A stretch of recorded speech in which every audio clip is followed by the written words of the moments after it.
number 4. And we are really fortunate tonight. Our emphasis is going to be on first aid, which I think all of us, all of you out there and all of us think that first aid is probably the most important of all the scouting skills. And we are very fortunate to have David McLaughlin on with us tonight. And because David is going to tell us about why he's qualified to talk about wilderness first aid. And I hope we'll be doing is encouraging each and every one of you, whether you're a scout or a scouter or just a person interested in that kind of a subject, to think, I don't know enough about that. Or, hey, that's a great idea about encouraging children to learn. David, tell us about your background. Sure. So I'm a father of an Eagle Scout. That's the primary important thing. I was in Scouts back in the late 70s and early 80s. And then when my family came along, my son joined Scouts about 15, 16 years ago. And I realized that as a Cub Scout leader, that I remember just enough about first aid from my scouting years to be dangerous, and realize that if I'm going to be out there camping and we weren't doing backpacking and Cub Scouts, but we were a very active Cub Scout pack, and so in the summer of 2015, I went up to North Carolina and attended a NOLS, a National Outdoor Leadership School, Wilderness First Responder course. And wilderness first responders are known by the euphemism woofer. But as a wilderness first responder, it was about 100 hours of training. It was over 9 straight days, very intense training program, very advanced wilderness first aid training experiences, lots and lots of hands-on training with, I think my class had about 24 students in it. And so I came out of that a certified wilderness first responder. And then I recertified that certification every 2 years. And so I've maintained my certification. I go through a 3-day recertification course every 2 years. And so I've maintained that certification.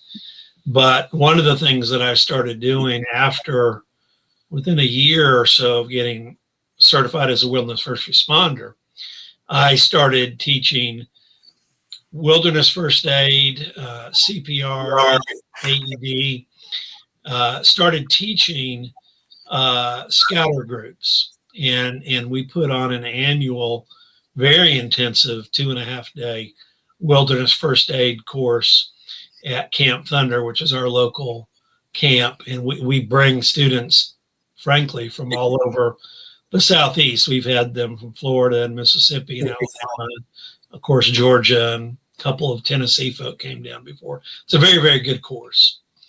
And, I'm a lawyer by practice and trade. And so for my purposes, I found that if I'm not out there regularly doing these skills, practicing these skills, you lose not only the skill set, but you lose the knowledge.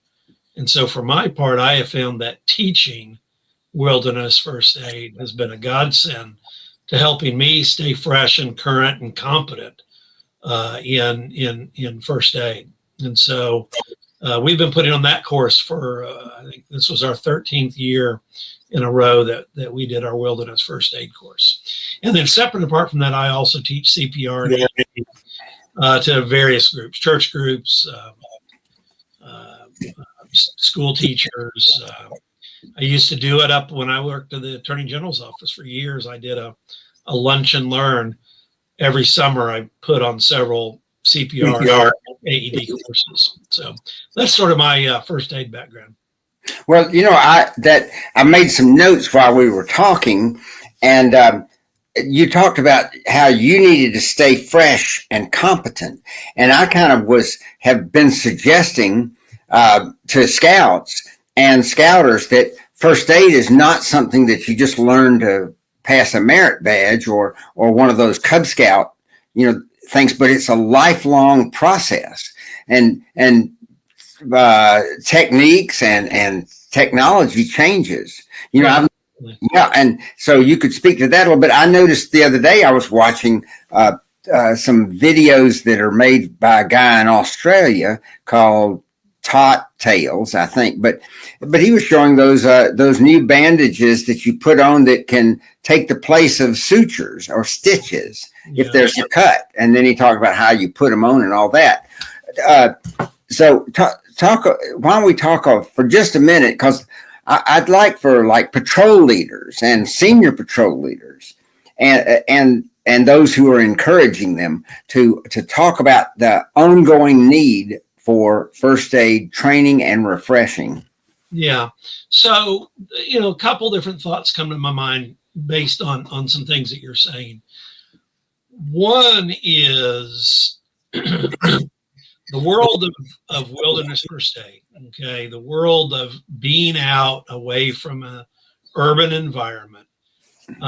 While the Boy Scouts have been doing it, for decades and decades and decades, the world of wilderness first aid has really only evolved since the early 1970s. Before the early 1970s, there was no such thing as a wilderness first aid curriculum. Buck Tilton, and I'll mention him probably on more than one occasion, he's sort of known as the father of wilderness medicine. So we're talking about a curriculum, if you will, that's really only been evolving over about the last 50 years. And so the Boy Scouts, for instance, have had a leg up for decades and decades and decades on the concepts of being prepared. There's a lot of old vestiges of Boy Scout treatments that have long gone away, and you and I were talking about snake bites, for instance, the other night. We'll talk more about that later. But the main thing you have to remember is that there is an accepted standard curriculum out there, and the Boy Scouts of America, the First Aid Merit Badge, the BSA Wilderness First Aid course, which is what I teach. It's really only a 16-hour course. I do it in a 24-hour period. It follows those standard curriculums. And the one caution that I want to give is there's a lot of survivalist type stuff. There's a lot of non-curriculum things that are out there in the YouTube and the TikTok world that we do have to be somewhat careful for. And I'm going to give you an example of that by latching on to these suture devices that you're describing, which have become kind of popular. And the notion is you're applying an adhesive sort of bandage that has on opposite sides of the wound pull tabs, if you will, that allow you to close wounds. And they are kind of, billed as, this is an alternative to suturing. But there's some very basic wound care that is part of wilderness first aid curriculums. It's part of the BSA curriculums. It's part of the First Aid Merit Badge. And basic wound care deals with a need to stop bleeding and then clean wounds in a wilderness setting or in an urban setting as best as possible. And then depending on how severe the wound is, seek medical treatment. And there's a danger that comes with, for instance, that we have lots of people that show up to our wilderness first aid course and they're like, well, when do we learn about when we would do stitches in the wilderness? And I have 3 doctors that teach on my staff, and every last one of them will tell you would never do stitches in the wilderness. You would never do permanent closure of wounds, of gashes, because of the risk that is prevalent out there for infection. And I'll use a very urban notion. There is wound care principles at play in hospitals all the time. And people may have had surgeries or been aware of surgeries where incisions are actually left open.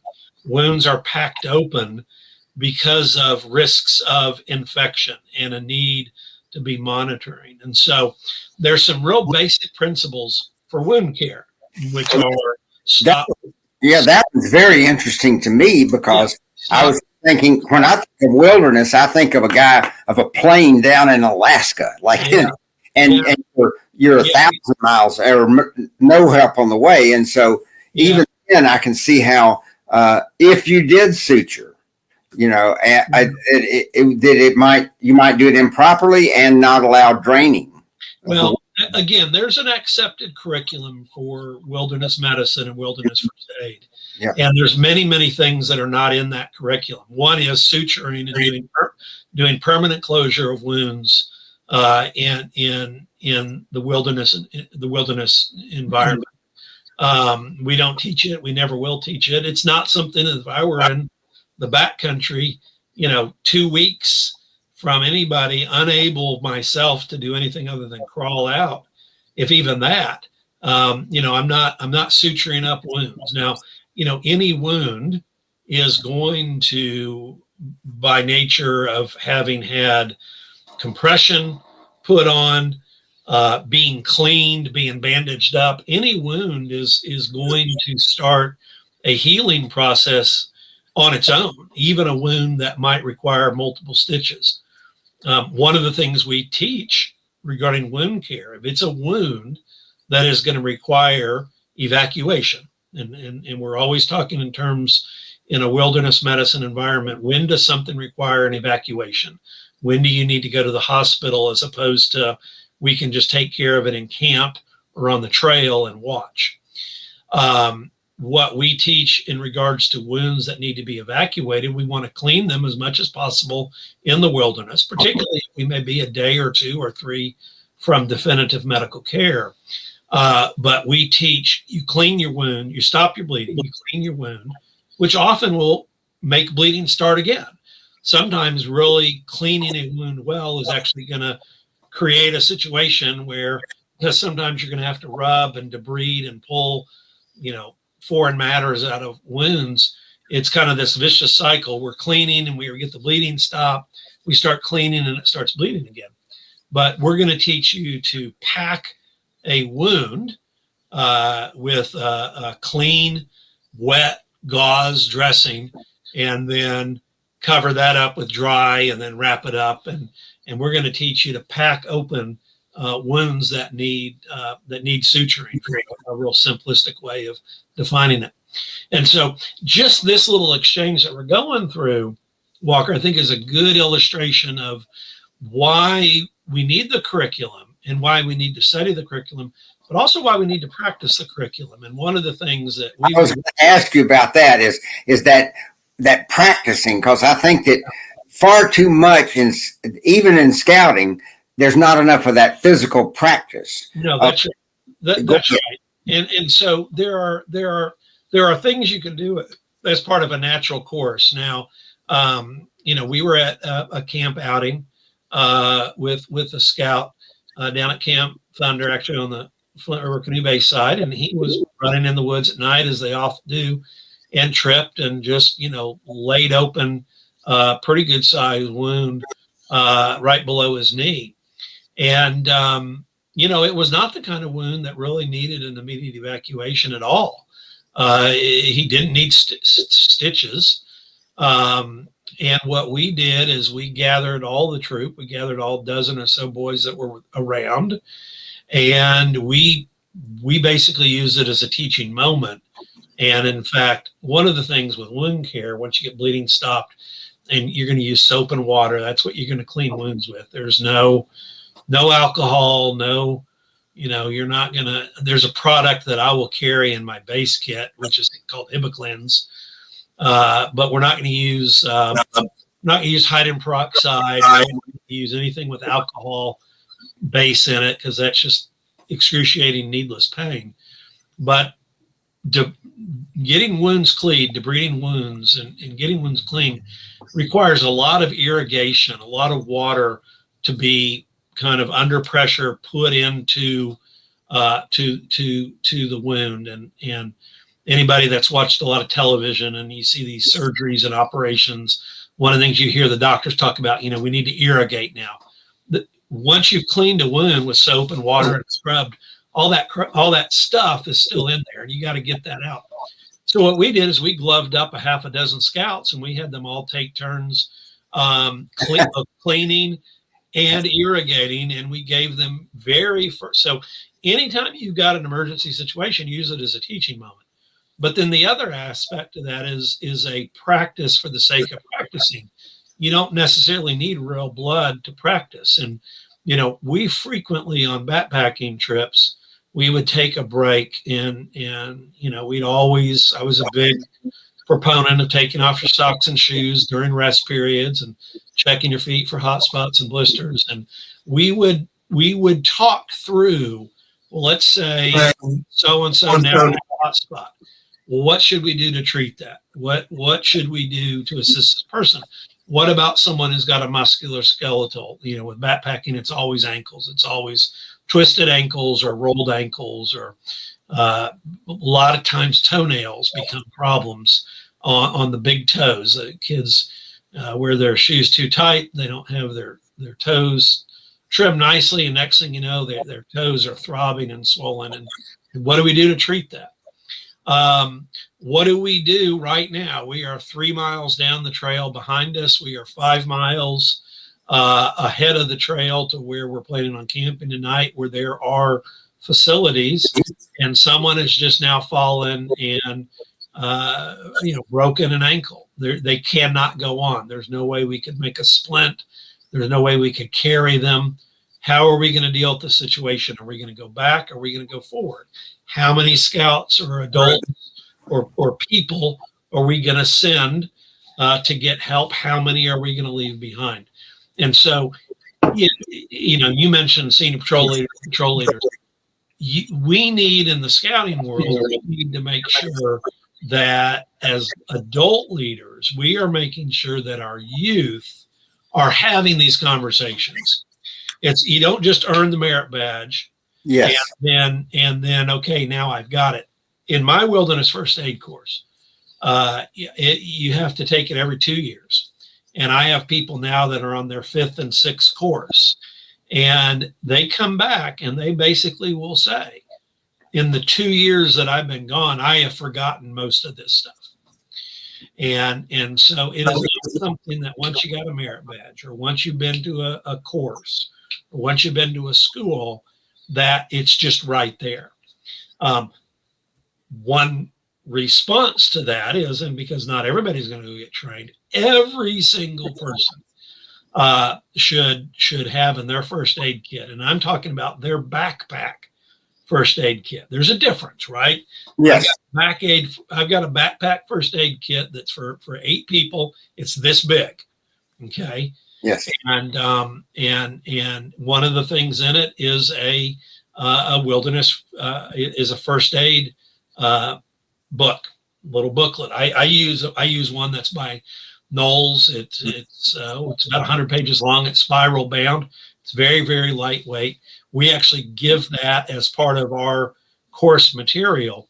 You're not going to backpack with a big first aid book, but everybody should have in their personal first aid kit a fairly comprehensive first aid booklet, because you're going to have forgotten what you learned 2 years ago. You're going to have forgotten what you thought you learned once, but aren't sure. People in emergency situations are often jazzed up on adrenaline. They're in panic mode. Things that you remember and you should remember are suddenly not there in your head. You need a first aid book. Always, I've never heard that. And that's something that I think that it's, again, we're talking right now to, in a sense, patrol leaders, senior patrol leaders, and scouters. Yeah. And as a scouter, I've never heard anybody recommend carrying like one of those spiral book like that. And so look at that. We have something going across our banner on the bottom here that Noel's education. So our moderator just found the booklet. It's called their Wilderness First Aid Guide. It's like 16 or 17 bucks. Worth every penny. It's got waterproof kind of paper, water resistance paper. There are some guides that are just too heavy. I actually went to the Knowles guide because one of the guides, and I won't identify the vendor, but one of the guides that is out there, their so-called field guide, is just too heavy.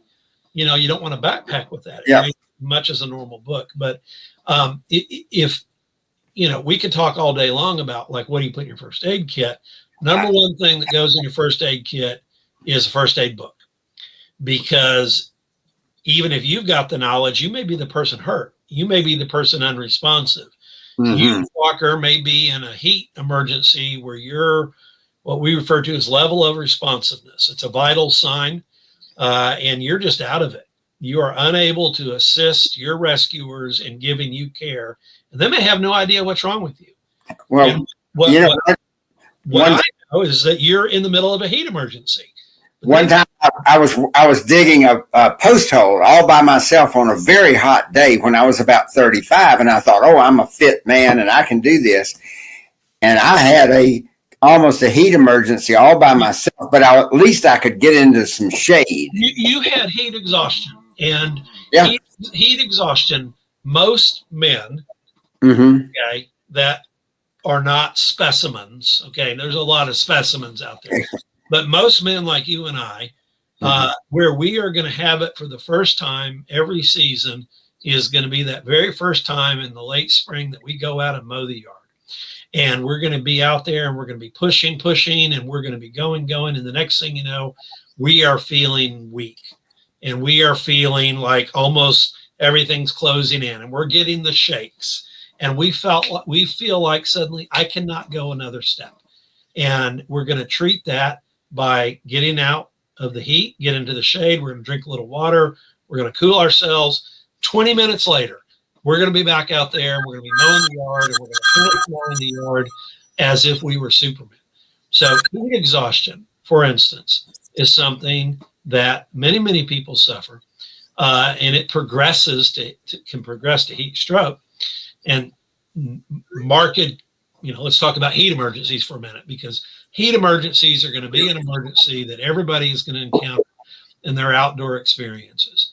For the most part, most heat emergencies are characterized in you can have heat cramps, and that's a side category. But heat exhaustion, everybody has had it. Everybody has had it. May not know you've had it, but you're going to suddenly feel lethargic. You're going to feel faint, a little bit dizzy, thirsty. You're sweating profusely. It's going to feel like you've hit a wall. That's heat exhaustion. But that's a medical emergency. And if it's not treated and dealt with quickly, then that can progress. Heat stroke are all the same signs and characteristics, only exacerbated. They're worse than the ones that I just listed off. The two main things that we want to tell people to watch out for that are a progression from heat exhaustion to heat stroke. We used to think of it as kind of two separate things. They're really not. It's a progression. The two main things to look out for are body temperature. Your body temperature starts to rise. You get up to 103, 104 degrees because your body is no longer producing the sweat that is needed to really cool the body down. So marked characteristic of heading into heat stroke is going to be your body temperature increases. But even before body temperature is going to be an altered level of responsiveness. There are things called vital signs. Everybody needs to understand what vital signs are. That's some basic first aid stuff. Classic vital signs are heart rate. You can check your pulse, your breathing rate, your respiration rate, numbers of breaths per minute. Those are the two classic vital signs that anybody can measure in the field. You don't need any special equipment to do that. Level of responsiveness, and the industry standard is, what's your name? Where are you at? What day is it? Or what time of day is it? And what happened to you? Those are 4 questions that we measure level of responsiveness with. Those are the same kinds of questions that a doctor is going to ask you when you go into the emergency room. Same kinds of questions that a nurse is going to ask you when you go into the emergency room. Exact same questions that a paramedic is going to ask you when they arrive at the scene of an emergency. So level of responsiveness is something that we're going to be always interested in, because it presents in so many different ways. Anaphylaxis emergencies, allergy type emergencies, head injuries, spinal injuries, neck injuries can alter your level of responsiveness. Heat emergencies, cold emergencies, they can alter your level of responsiveness. An inability to answer those 4 basic questions means there's something wrong with you. And often, Walker, until you learn about how do I assess what's wrong with the patient, how do I ask the right questions, you've got a mystery on your hands. Because if a Walker Chandler is sitting there and all I'm getting is, what's your name? Oh, it's a puzzle. Having that first aid book can help you with that puzzle. And so it all comes full circle back to curriculum and understanding things. And so you've got heat emergencies. Everybody's going to see that. Everybody's experienced wounds. Those are all things that are going to be encountered by everybody, every family outing, every sports outing. If anybody out there is like me, I've not really done well either working in the yard or working in the shop. Just today, I was closing in a thing, and I bled a little bit right there. Unless you're bleeding, you've not really been doing manly stuff. So we're all going to encounter this. We need to know what we do with it when we encounter it. So knowledge, and then practicing and rehearsing and going over things. Every group. This is a point where I would say, if you're a scout leader at whatever level, you should get somebody. You should get your children to watch this video, because of exactly what you're saying. This, be prepared. I keep telling children that they may find themselves at the scene of an accident, an emergency. They may be only 12 years old or 10 years old. But if they have some concept, because they've studied first aid, they might be the only ones that really knows what to do. And they can take charge, at least to their extent that they're capable. But they need to be capable. No, I think that's right, Walker. And you raise a good point. And there are stories out there ad infinitum where children have done things. I teach a bear attack story out of Alaska several years ago. It was I think it was a National Outdoor Leadership School. It might have been Outward Bound, but they were on their month-long backpacking school, and they were on their final outing where it was just the youth, the students who were out there, and they came on a dry creek bed, and grizzly and her cubs was right there, and a grizzly literally took out 6 people, seriously injured 3, and kind of roughed up 3 others. Very quick attack. And one of the kids had a sucking chest wound. The grizzly just ripped open this kid's chest. And there was a 15-year-old junior paramedic from Pennsylvania that was on that school and had the presence of mind to know what to do with an open chest wound, and basically was responsible for keeping an entire environment calm. And what happened was the pararescuers that were able to come in first only had a helicopter that could evacuate a couple of people, and only those that can frankly just sit up. And so they had to bivouac another night in the wilderness until a bigger rescue helicopter could come in. This 15-year-old is directing all of the treatment that was going on. And so youth doesn't mean inability. Youth can mean tremendous ability. And I'll be honest, adults are some of the worst providers of first aid, period, let alone wilderness first aid. Adults with no training have horrible instincts. They panic.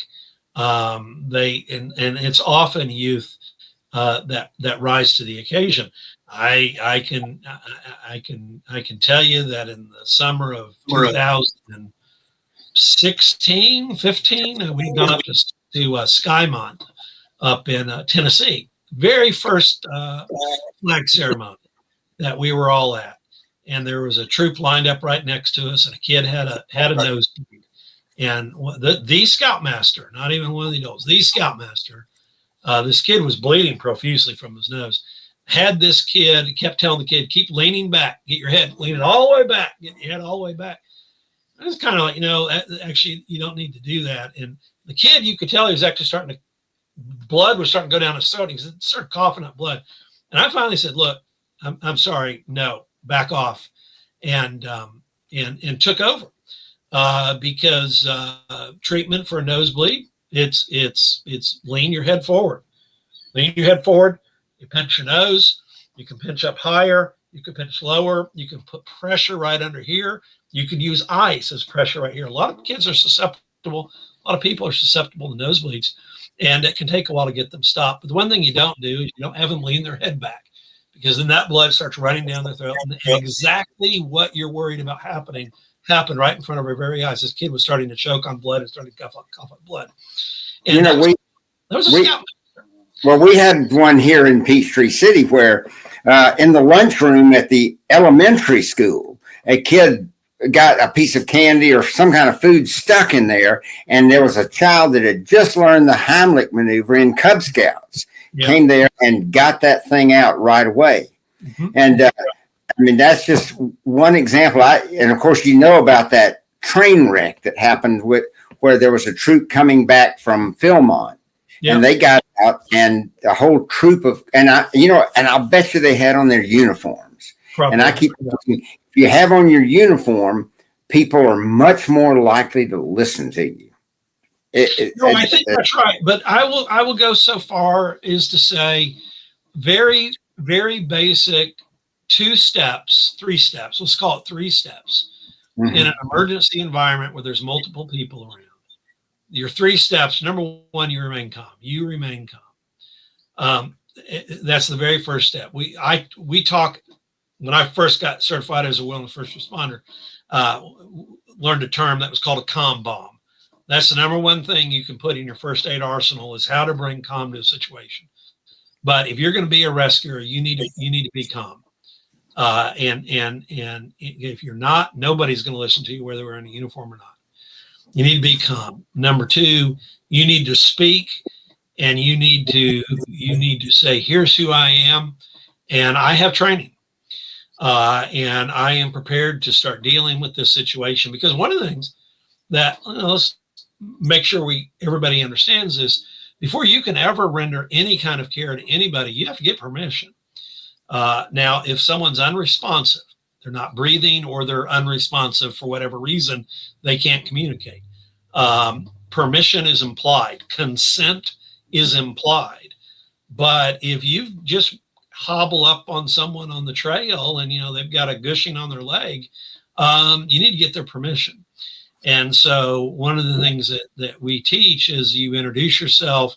You say, here's what I know how to do. May I help you?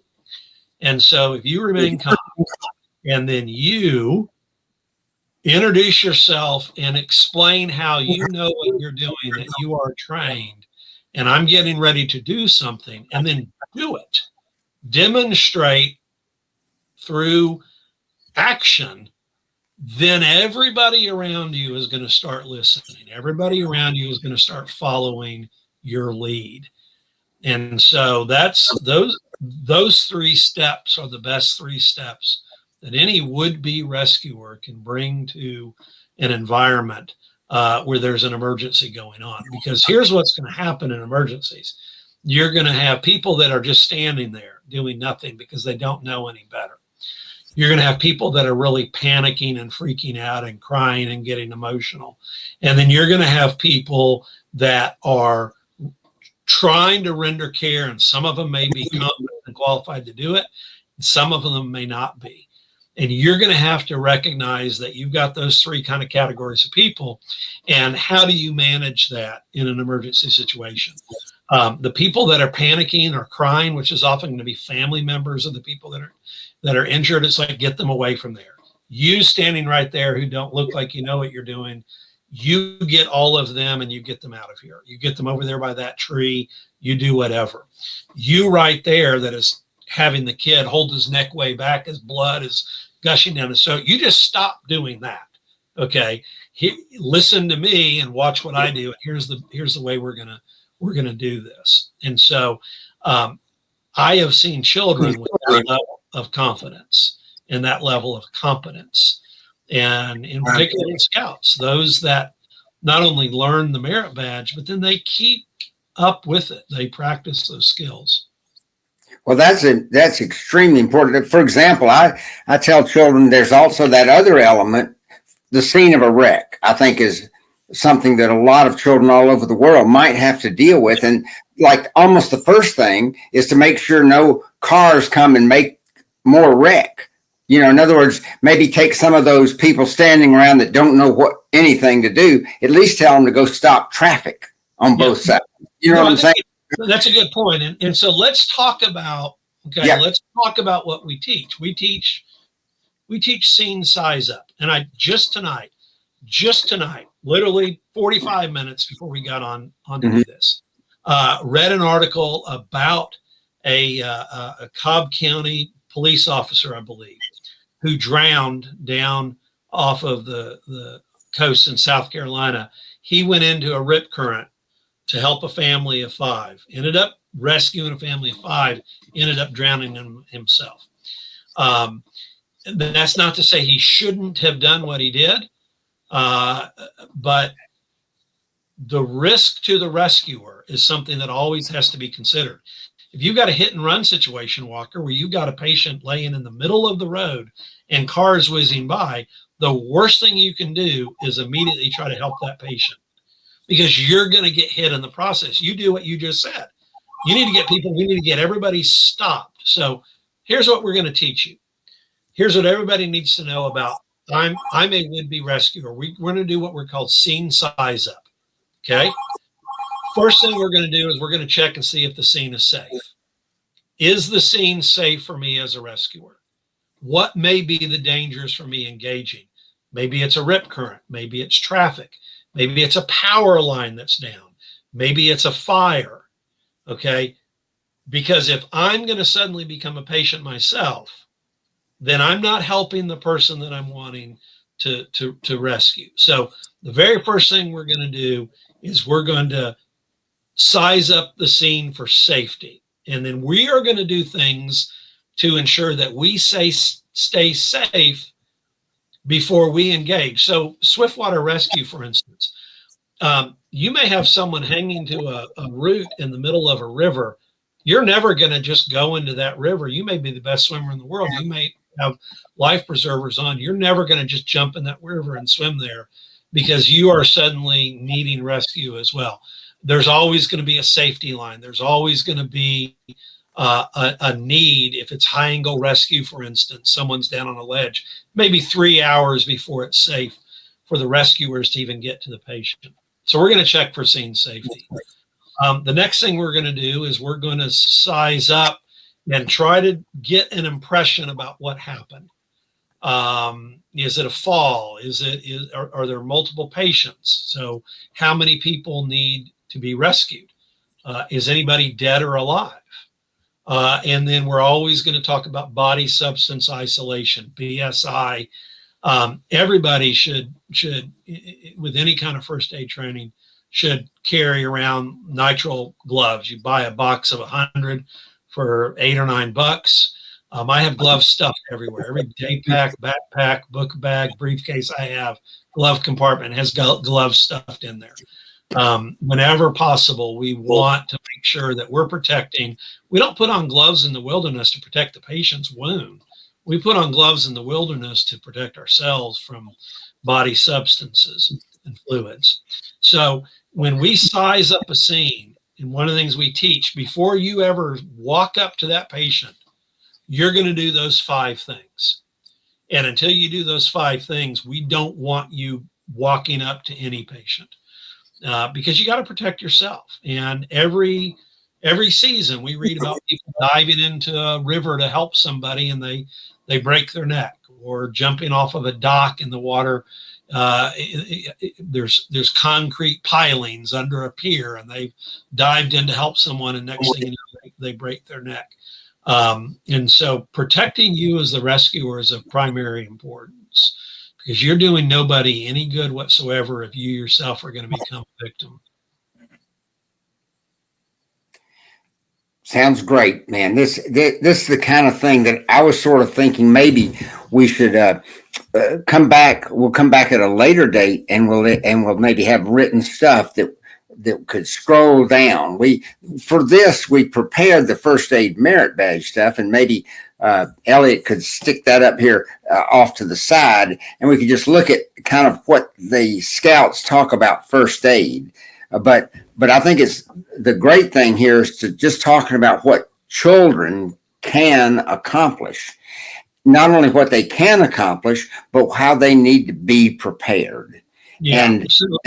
And that being those 5 things you said, that's the beginning of the preparation right there. No, that's right. I'm looking at, the handling of first aid emergency. Everybody needs to know definitive medical care comes by calling 911.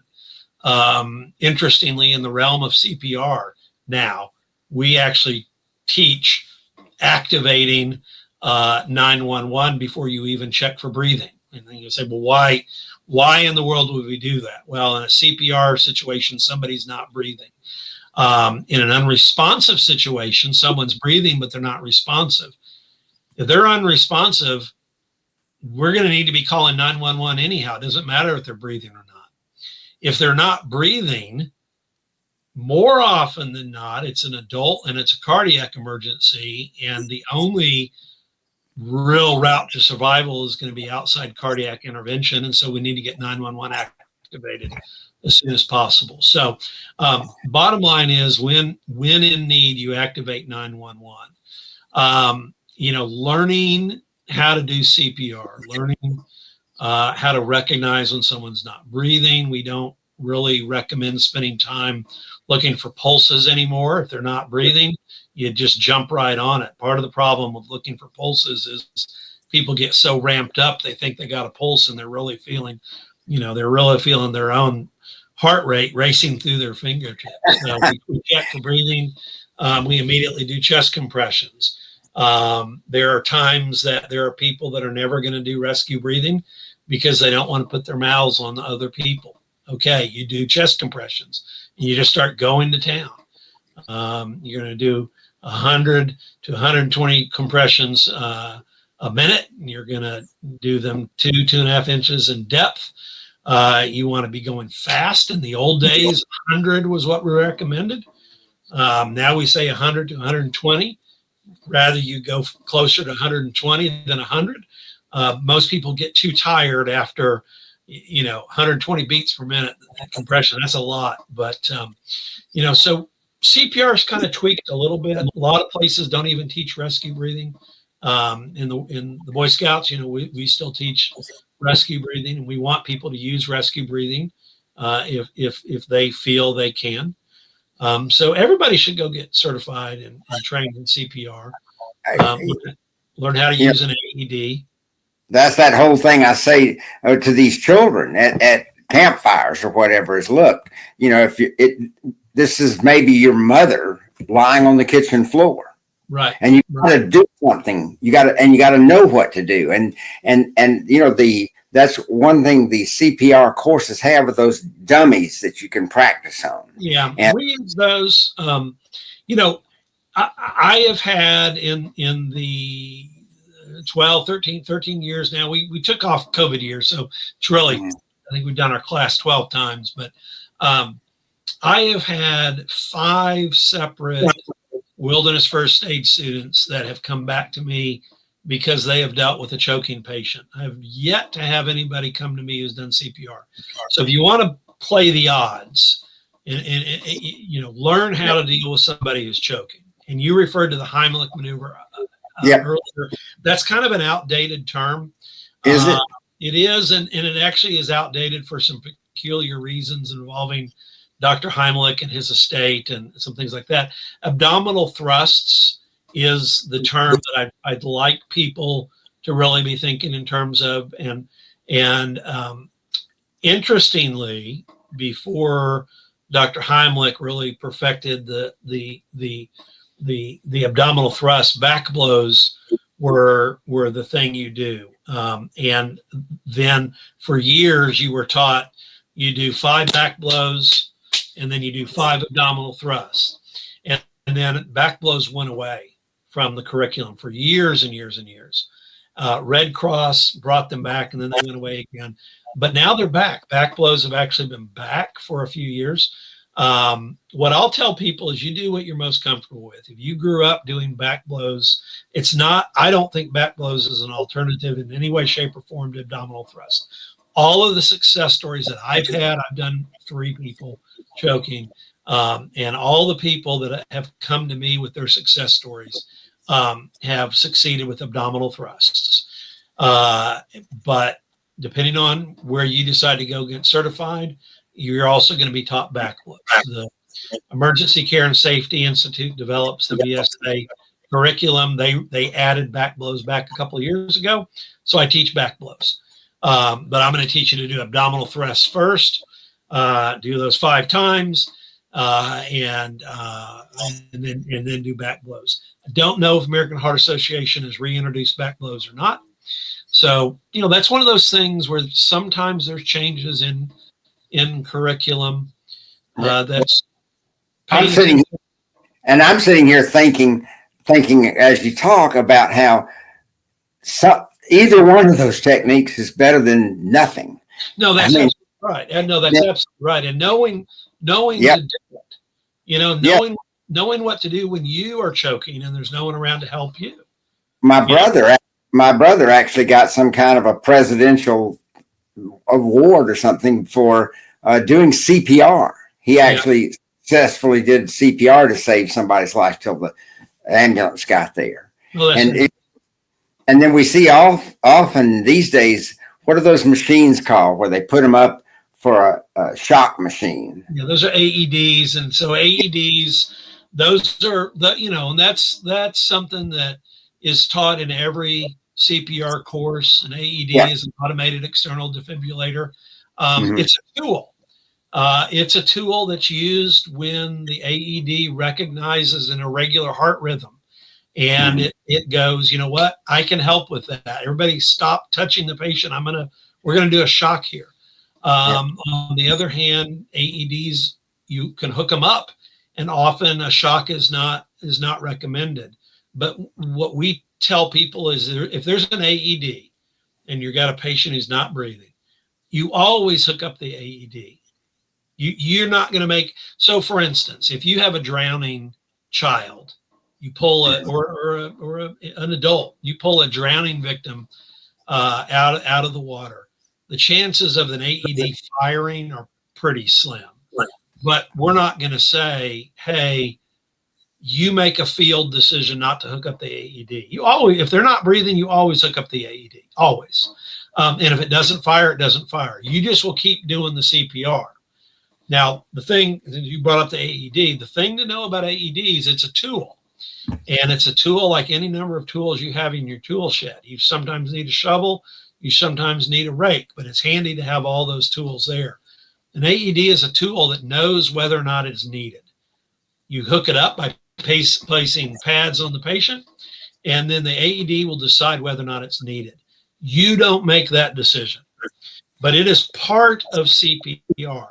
Too often what happens is people go, oh, there's an AED down the hall. Go get the AED.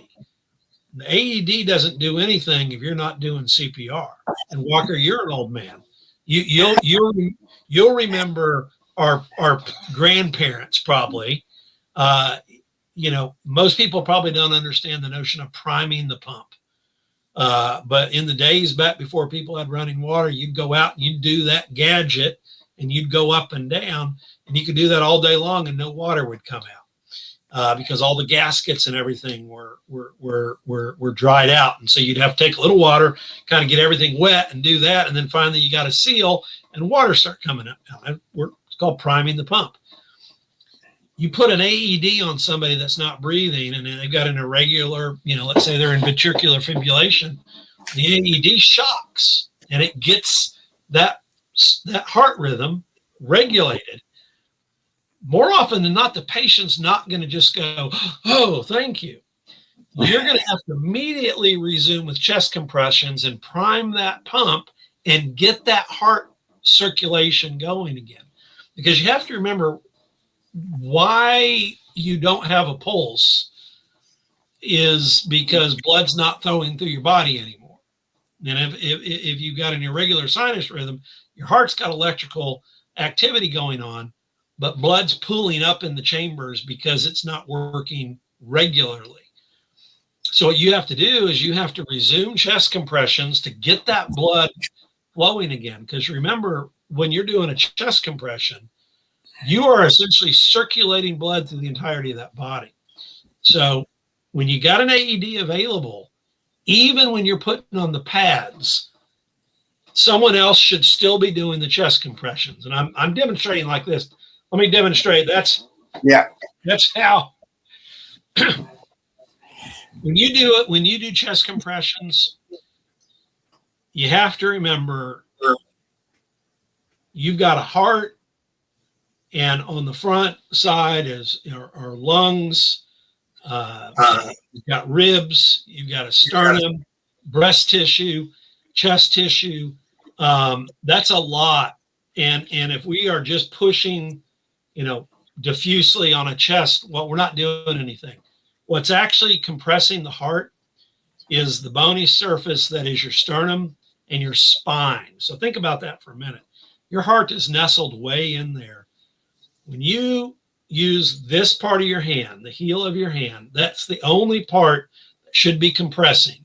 You're pushing down on that sternum.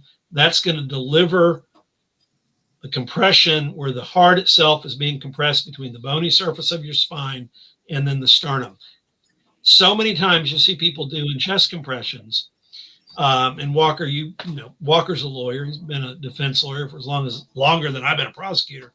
In this day and age, everybody's got body cams. Everybody's got body cams. And I'll have a murder case, or usually when I'm seeing CPR, it's in murder cases.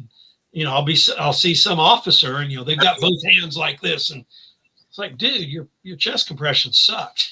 Let me teach you how to do proper chest compressions. So you may not go out and get certified in CPR. Go watch a YouTube video on the appropriate way to do chest compressions, because often you're not doing any good if all you're doing is you're just, we're trying. And you cannot, I have never seen on a television show, even the good ones, chest compressions be done correctly. They're never fast enough. They're never deep enough. You can't have actors getting winded doing chest compressions. Never think you're learning CPR from a television show. That's just such great. Another thing we could talk about is, I was thinking maybe what we could do is come back again, after we've reviewed this and think, what else should we have talked about?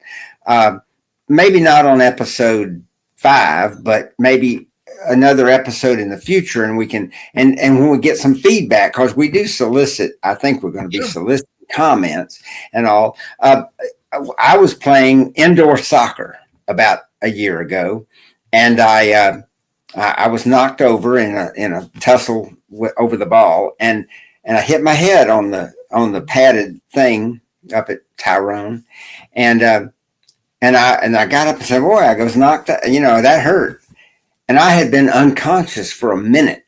Mm-hmm. So the people knew what to do. Several of the people there had been sports medicine and all that, and they knew that to watch my eyes, to talk to me about who you are and where you are. And then I didn't drive home. Somebody was kind enough to drive me home and then wait with me. So, and I had another friend that had a concussion, and then within a month he got a second concussion. And that was really serious in terms of how it made him. He lost all kinds of memories and skills. So if you could discuss, and also while we're at it, I think about the scene of the wreck, and you're talking about the people who are trying to do stuff but do it wrong, and that An 11-year-old child could say, "Don't move him because he might have a broken neck." Yeah. You Yeah. know, So that's the example I use a lot with these children. yeah. So we teach. So head injuries, classify Yeah. head injuries usually as mild or severe head injuries. Mm-hmm. Concussion's a severe head injury. Um, we teach neck and spinal injuries, and prevention is a huge component of wearing helmets and things like Yeah. that. And one of our primary concerns in a wilderness first aid environment is something known as a mechanism of injury. And when we don't know what happened to a patient, let's say they're unconscious, we walk upon them on a trail, we're always going to presume the existence of a mechanism of injury, of a head, neck, spinal injury. We're always going to take that precaution. And so what we're going to do is we're going to protect the head and spine by holding it in place. Now, we used to talk more about immobilization and throwing on a cervical collar. You can do far more damage putting on a cervical collar than if you just have the patient and help the patient hold their neck steady. And so we used to teach, for instance, improvised cervical collars. We don't do that anymore because you can do more damage to someone who's got a spinal injury, trying to manipulate just to get the cervical collar on there. There's been a big change in paramedic EMT handling of suspected, spinal injuries. Used to be you threw them on a backboard, and once you're on a backboard, you're not coming off that backboard until you're in the hospital and a doctor has ordered you off the backboard. Backboards are profoundly uncomfortable, and they're actually profoundly potentially dangerous to people. If you've ever been on a backboard and strapped down on one, and a big bump happens, it can wreak havoc with you. And so we're seeing a lot more of non-rigid carriers being used, non-rigid transportation devices. We're still seeing cervical collars get applied by emergency, EMTs and paramedics who are trained to put those on. The rule of thumb we want to say is if you're on a scene and you just don't know what happened, and particularly if it's a car wreck, then there's a mechanism of injury of a head, neck, or spinal injury. We presume that there is a head, neck, or spinal injury until we know otherwise. And so you come upon someone that's fallen out of a tree, fallen off of a mountain bike, careening down a hill, in a car wreck of any kind, a bicyclist that's been hit, we presume that they've got a head, neck, and spinal injury until we have confirmed otherwise. And in that event, what we do is we have the patient just remain still. If they're standing, we have them lay down. We can help them lay down. In the old days, we did real freaky things to get patients where we manipulated. We did these things called clam maneuvers where you got behind them and you laid them back. And, what we found is another person trying to get another person to the ground is going to be much more harmful. But if possible, we want someone laying down on the ground on their back with their neck and their head supported. If they're in a car and they've been in a car wreck, unless there's an urgent need to get them out of that car, don't get them out of that car. If they're not hurt, they're going to know they're not hurt and they're going to already be out of the car. But if you have airbags deployed, airbags themselves can do some pretty amazing, nasty things to the neck and spine. Have them remain in that vehicle. If there's bleeding, treat that bleeding. Now, if it's a fire and you can safely get to them and get them out of the vehicle without yourself becoming a patient, then get them out of the vehicle. If you've got someone that's not breathing, right, and a wildfire is barreling right down the path, you're not going to go, well, I need to do CPR. No, you're going to grab them by the wrist or the ankle. You're going to drag their asses until you're out of danger and then do what you need to do. Because if they're not breathing, they're dead already. It's kind of like Princess Bride. They're mostly dead, but there's a chance to bring them back. but you're not going to risk your life just to continue doing chest compressions on someone.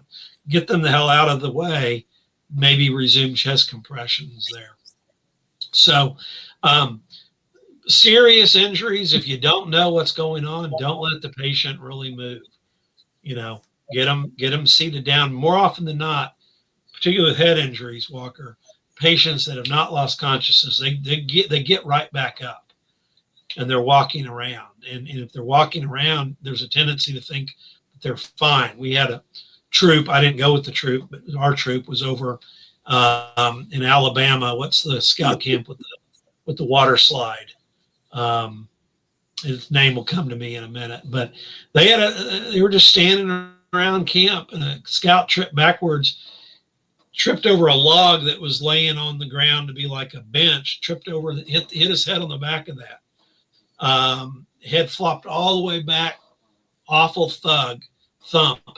And, the first reaction of everybody is, let's get this kid to his feet. And they got the kid to his feet, and he already was like getting woozy, and big old knot coming up on the back of his head. And he was like, I'm thirsty. And a leader handed him a Nalgene bottle of water, and he grabbed the bottle, and it immediately fell out of his hand. They picked it up and they handed it to him again, and he grabbed it, immediately fell out of his hand. Well, that's a scout they should have had on the ground from the get-go. And they walked him to the medical facility. And an intrepid scout of all people at the medical facility said, we need to get him laid down right now. He ended up with a very high-grade concussion. And so how you deal with possible injuries to the head, neck, and spine in those first moments can be real critical. And to what you had going on, Walker, when you hit your head, that's all signs and symptoms of a mild head injury. With a mild head injury, you can lose consciousness. That is not unusual. You can immediately have just your vision is just, it's like the classic, you're seeing stars. You may not remember short-term amnesia. You may not remember what happened. You may never remember what happened. Now, we hope everything else improves real quickly. The vision is okay. You're able to talk. You may have a little dizziness. That goes away. It's not unusual, particularly in head collisions, for there never to be a remembrance of exactly that moment that happened. That's not unusual. But what is unusual is vision disturbances don't go away. Dizziness does not go away.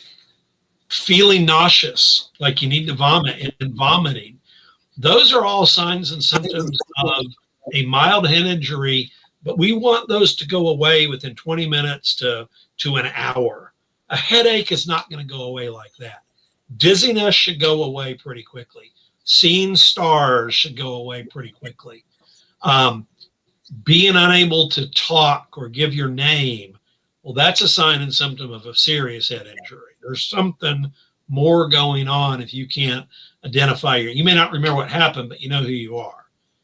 Okay.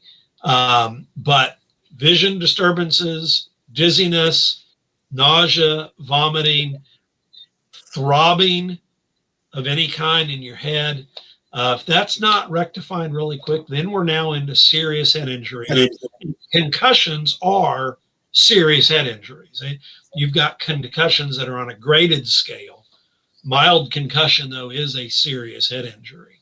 And that requires definitive medical treatment. That's an evacuation. All signs and symptoms of a serious head injury or immediate evacuation.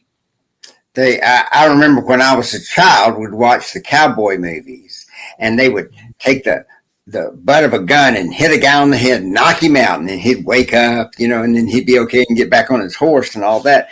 And all that was so unrealistic, I think. My favorite movie and my favorite scene of my favorite movie is The Princess Bride, where they have the famous sword fight in the very beginning of the movie, and then he somehow just magically knocks him out with the butt of his sword. It's amazing in the movies how easily it is to incapacitate someone by knocking them out. Never have seen it happen in my life. Now, obviously, I've not seen, but I've seen I've seen plenty of videos of knockdown, drag out, fist fight, aggravated assault brawls. Never Yeah. seen somebody just get knocked out. I've seen people that have had head injuries that have been unconscious, but it's the biggest myth in moviedom, I think, is that you can just like hit someone and safely knock them out. Yeah. I noticed that we've been going for an hour and 8 minutes, and we could go for 3 hours as far as I'm concerned. Well, I but mean, I teach a 24-hour class, so this is not stuff that you're going to just cover, in one session. And so, in a sense, what I want to do then is I'd sort of like force. Oh, I'm getting a cramp. I'd like for us to kind of wind up, but with you to talk to scout leaders around the world for a minute or two about what you think they should be thinking about, in addition to everything we've already talked about. Well, what I would say, anybody listening, scout, non-scout, hunters, triathlete, anybody that's out there doing outdoor stuff. What I would do is I would Google wilderness first aid curriculum.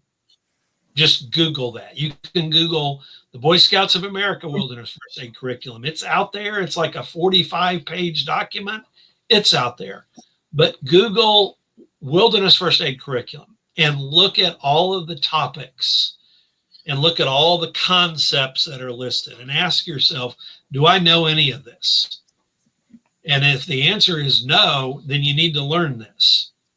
You can pick up the Merit Badge pamphlet. Merit Badge pamphlet's a great pamphlet. The Merit Badge, the First Aid Merit Badge it's a great curriculum, but it is not comprehensive. It does not include anything and everything you need to know. What I would encourage anybody to do is, first of all, look at the world of what there is to learn out there.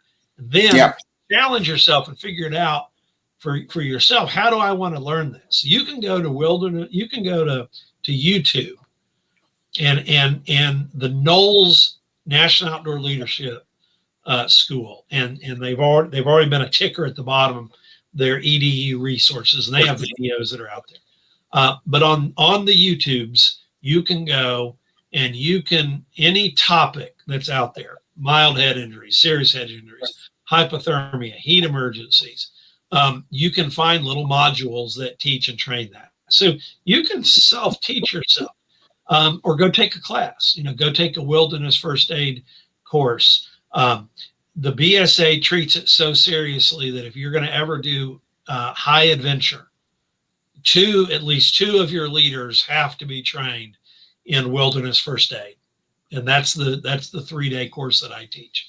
And I really think that any scout leader that is taking scouts camping, backpacking, whether they're Cub Scouts, Boy Scouts, Cub Scouts aren't backpacking, but ought to go get wilderness first aid certified. It's an invaluable curriculum. It's a time commitment. I get that. Most of the courses are taught over 2 days, a Monday and a Saturday and a Sunday. I teach mine over 3 days because mine's 24 hours long, and we also include CPR hours. So it's not easy. It's not a simple Walker saying, yeah, just go get trained. You need to find out what there is out there to get trained on. And one of the reasons I say look at a wilderness first aid curriculum or a wilderness first aid outline is that'll make you realize all of the world of topics. We've not even talked about medical emergencies yet. We always want to focus on injuries, broken bones, snake bites, cuts, wounds. The overwhelming majority of, I'm not going to say overwhelming majority. You're going to have wounds, you're going to have musculoskeletal, you're going to have heat stuff, but gastrointestinal disorders are going to be one of the primary things that people living together in an outdoor environment are going to get encountered. You're going to have entire crews that just get wiped out by some gastrointestinal thing that just plows through a crew or a troop. How do you deal with that? How do you deal with severe dehydration when you're 2 days on the trail? And so all of these topics will be presented to you And then the question becomes, damn, that's a lot of stuff. And, and any one of those things could happen to me. So Yep. I ought to go and learn more about this. Yep. Or you hiking on the trail and you find somebody there, like you were talking about. Yeah. All that sort of stuff. Yeah. All, sky's the limit. So then let's tell everybody. Say y'all stay tuned in. Get busy. Start working at it, and then keep up with what we do here at Aids to Scouting. And tune back in the next time we have David, and we'll try to come up with things that we didn't talk about this time. We'll try not to repeat ourselves too much, except for that encouragement. That's what I want. I want people all over the world to think, and parents who do not have their children in Scouts, they need to understand that their children need to know all this stuff, whether they get it through Scouts or something else, because that's the whole thing BP said, which was be prepared. And somebody said, for what? And he said, for any old thing. Yeah. So as we're wrapping up, let's talk about what the wilderness is. Okay. So in our world of wilderness first aid, as a wilderness first responder, we say that the wilderness is anytime you're an hour or more away from definitive medical care. That generally is accepted as either the hospital itself or a paramedic ambulance that can roll up to you. An hour or more away from definitive medical care can be literally almost anywhere, and it can be in an urban environment.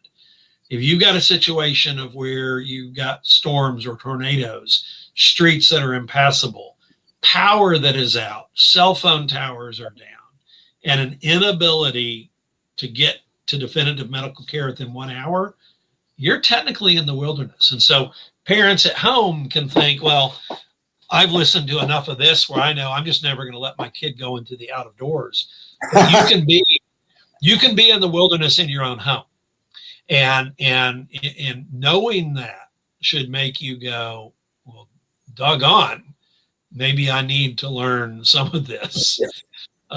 Because, if I can be lost in my backyard without care, then maybe I should take some time to learn some of this. Thank you ever so much. Elliott, why don't you put your face back up? Here I am. I've gone nowhere. I know you've done a great job putting those things at the bottom. And Elliott, do you have any comment or question you'd like to add to what we're doing before we close out? You guys were totally right when you said it's an accident that you roll up on first, as your outside experience and using things that you learned in scouting and being prepared and brave to do such when you're about 11 or 12 years old, because I can relate. I did that, and it was important that I knew what to do and to try to stop traffic around the area before trying to render any aid. So I liked that we hit right on my memory. That was fun.